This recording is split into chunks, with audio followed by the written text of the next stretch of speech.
Hi everyone and welcome. This is part 4 of my series coming from the state of Durango in Mexico, and today we have come out of Durango city itself and we've headed 50 minutes on the bus to a tiny little town called Nombre de Dios, or in English, Name of God. It's a pueblo mágico, or in other words, a magic town. And today we're going to be exploring, we're going to be having some food, and we're going to be going to an absolutely monumental location. So why don't you come along with me? Okay, amigos, we have some local niños, hermanos, brothers.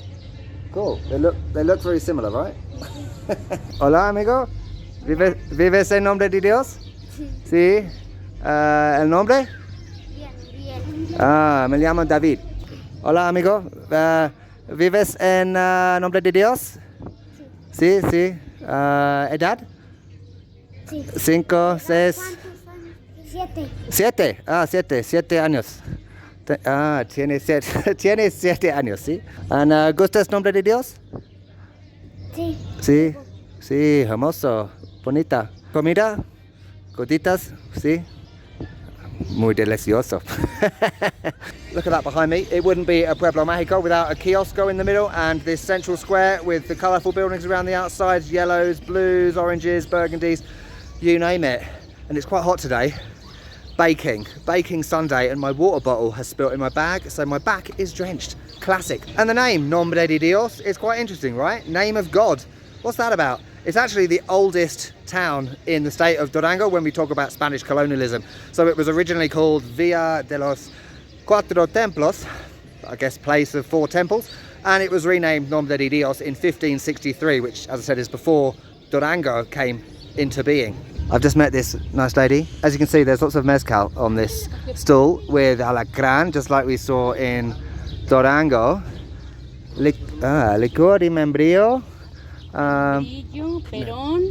Perón. Café. Café. Café. Sí. Granada. Granada. Mucho mezcal con alacrán. Alacrán. Dios mío. Posiblemente comprar. Sí, sí. Aquí estamos hasta las 6. 6. Ajá. Claro. Ándale. Gracias. Ándale. Hasta luego. And apparently it's only been a Pueblo Mágico since 2018, so it's fairly recent, and I think you can kind of sense that in a way. With the exception of this sort of central square, the rest of Nombre de Dios doesn't really have that same kind of feeling as places like Jerez or Real del Monte. Obviously it's going to be different because it's a different state, they're not all the same. It would be boring if they were, but it doesn't kind of have that same magic feeling. At least that's my first impression. Perhaps it will change. I'm sure it will. Alright, the niños are back again. Hola, amigos. Hola. Nombre de Dios is kind of one of the main places in terms of tourism. As you can see, there's a Visit Durango thing there. And, you know, there may not be international tourists here, apart from me, as always. But clearly there are domestic tourists. Maybe not today, it's a bit quiet. It is Sunday. There's a lovely church up there. Let's take a closer look at these buildings. Del Centro, Carniceria, basically a butcher. Super del Centro, and just like places like Jerez, you know, it's got this nice font lettering on the facade of buildings. Look at this, Nombre de Dios on a Sunday. Beautiful weather, nice and quiet. These buildings haven't got the same kind of like rustic paintwork, if you know what I mean, that you see in a lot of magic towns. Perhaps it is because it is relatively new in terms of the whole Magic Town initiative. I say this in every Magic Town video, but if you come to Mexico and you don't go to a Magic Town, personally, my personal view is that you have kind of missed out, because it is a special part of Mexico in terms of its culture. Look at it.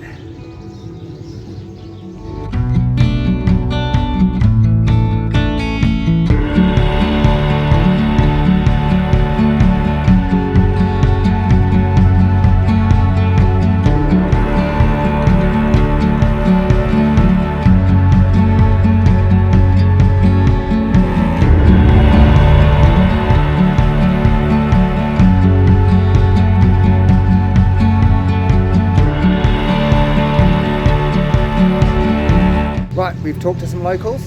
I've been interviewed by two guys doing some homework, and also I bought some sunflower seeds off some woman. But now it's time for some proper food. It's this place just up here, so the mask is going on. Right, we'll just let this truck of hay go past as it reveals the place behind it. It's the one with the green front. It's called Doña Aleja Gorditas. Ooh. Oh, lo siento. Doña Aleja, Mrs. Aleja, or Alejandrina is her name. Ooh, look at this. Yum, yum, yum. So gorditas are 12 pesos each, and as you can see there are many different options. I have had a look at the menu before I got here. I'm having discada, which we were going to have in one of the last videos, but we couldn't, and also picadillo rojo, which has been recommended to me, so they're stuck in. Or maybe it's 10. There's 10 pesos at the top. Oh, it's with cheese is 12. Right, David, read properly. It's got a really interesting decor. All these plates around the side. Coca-Cola ones up there. Fanta, a little bit more modern. Well, maybe 80s. Pictures everywhere. And as you can see over there, that's where they prepare the gorditas. Hola.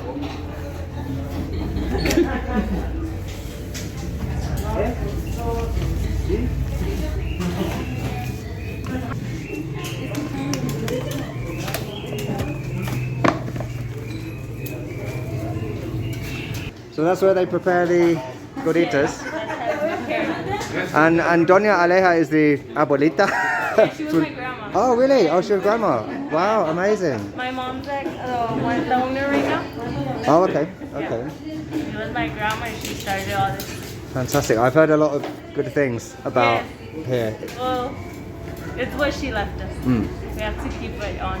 Great. Proper family Yes. business. Amazing. Family. It's actually a family business. Yeah. Great. More yeah. than that. Definitely. It's your life. Yes, Yeah. it is. It's what we do and what we're gonna keep doing. Yeah. For generations. Yeah, for a lot of generations. Yeah. That's what Awesome. we want. Before we sit down to eat, yeah, look at all these birds, like canaries, budgies. I read about this when I was researching it. Isn't it cool? I love these little places in Mexico. They are absolute gems. So as you heard from the lady then, this is her grandmother, Alejandrina Gonzalez Serrano, the abuelita that created these amazing gorditas. Could Alejandrina be the maker of the best gorditas in Mexico? I think she might be. So basically I've got discada and picadillo roja. I'm not sure which one is which. I think that might be the discada, because basically discada is meat galore. I'll go into that in a second. And then picadillo is also various meats. There's onion in there too. Someone told me there was potato in it. Yeah, I think there is. I hope I haven't got these the wrong way round. That would be embarrassing. This is possibly discada. Basically discada, if you think about it, the word disc in English. So it comes from discus in Latin. Yes, we're doing an English lesson too. Also, dial. It's like disc or dial, and apparently discada, normally it would be like in a big load of meat, so it's prepared actually on this circular disc or dial that is actually like, I think the word is a harrow, so it's the thing that those vehicles use to plough fields in farming.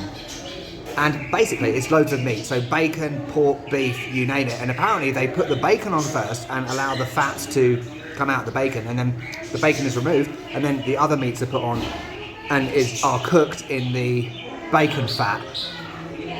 So let's go.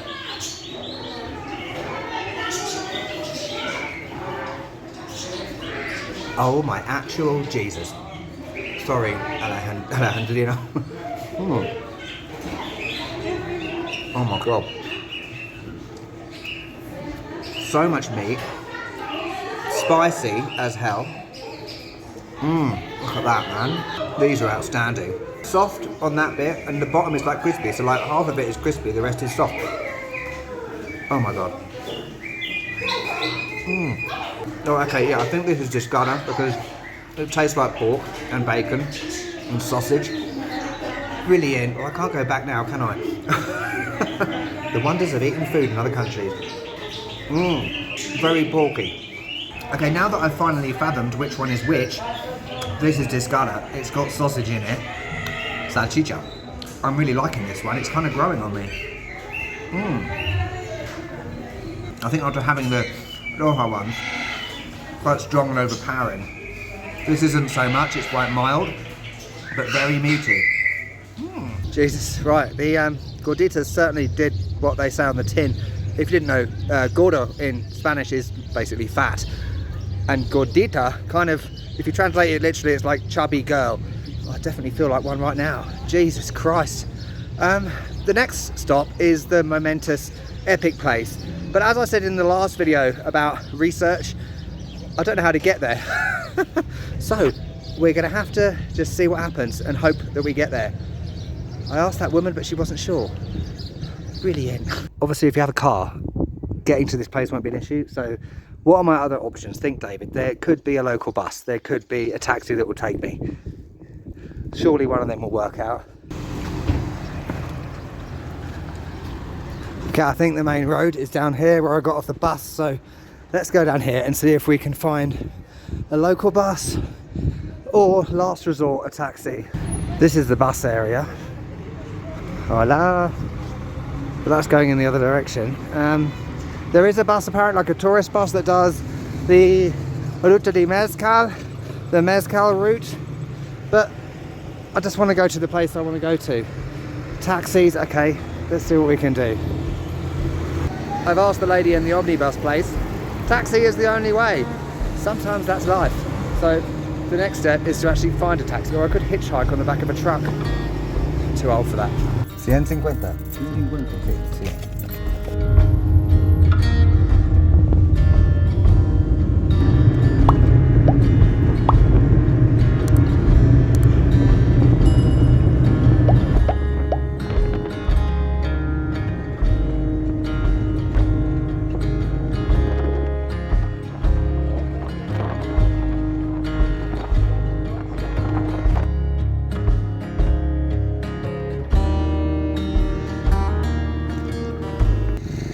Okay, 150 pesos later and a taxi driver with a glass eye, and we're here at El Saltito. I just trod in a horse poo as well. It's one of them days today. Also, we're at a waterfall. Oh my lord. Okay, it's very nice, but the big question of the year is, where's the waterfall? I'm assuming over there, but it looks like it's all dried up. Why do these things always happen to me? I think we'll have to try and get down there as well. I see people, look at all the trees. Don't the trees look nice? And there are people behind there swimming and stuff. There's some sort of old building over there. Good cars up the top. All right, let's walk this way. Okay, we're getting to that other car park over there. Ugh. Ow, prickly things.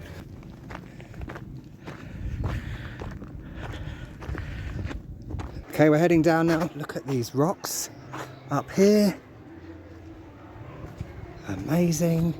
Oh wow, look at all the colours. It's like red, orange, greys, blacks, and graffiti, of course. That looks amazing. Jesus.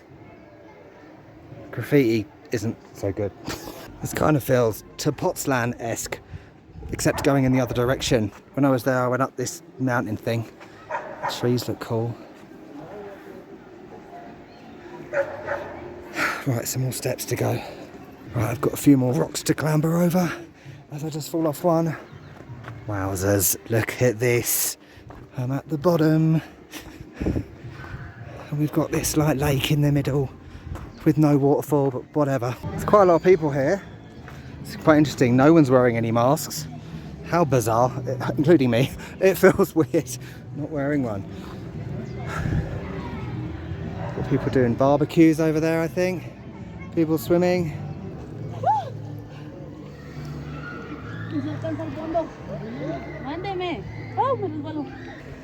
I'm just having a little paddle in the water. I should have brought my swimming costume, not that I have one. Actually, the water is quite warm, you know? And there's an amazing dragonfly, like literally on my phone right now. So obviously I can't show you it because I'm filming with my phone. Beautiful. The sun is out on a Sunday afternoon in the middle of nowhere in Mexico. It's just a shame there's no waterfall. I could just stay here forever. It's bloody beautiful. Nombre de Dios, El Saltito. I might come back here, you never know, just for a day without the camera. There are dragonflies everywhere. I could go for a swim. Amazing gorditas. I hope you've enjoyed this video. Another Pueblo Mágico. If you would like to see more videos like this, don't forget to subscribe. And you can check over the other side of the screen. There'll be the playlists for Durango, or probably the whole Mexico one, or maybe even the next video. So you can continue watching another one. Next time we will be in somewhere else in a new state. It's very close to Durango. You'll probably know what it is if you're Mexican. Anyway, I'll see you next time. Oh, it's a dragonfly again. It's amazing. I'll try and get a shot of one. See you next time. But I'll find you.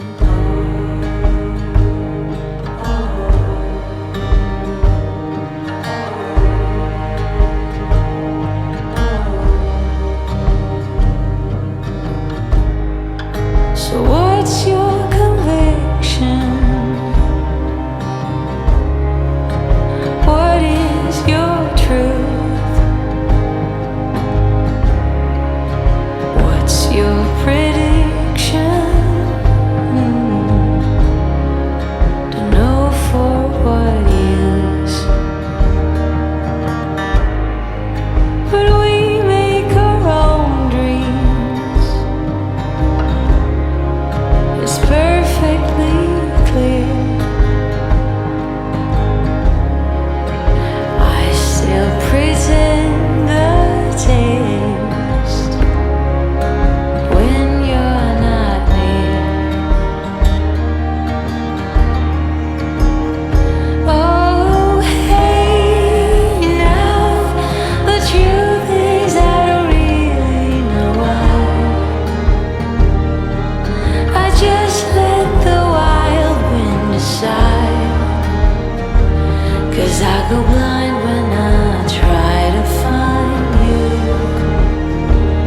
Yeah, I go blind when I try to find you. Yeah, I go blind when I try to find you. Yeah, I go blind when I try to find you.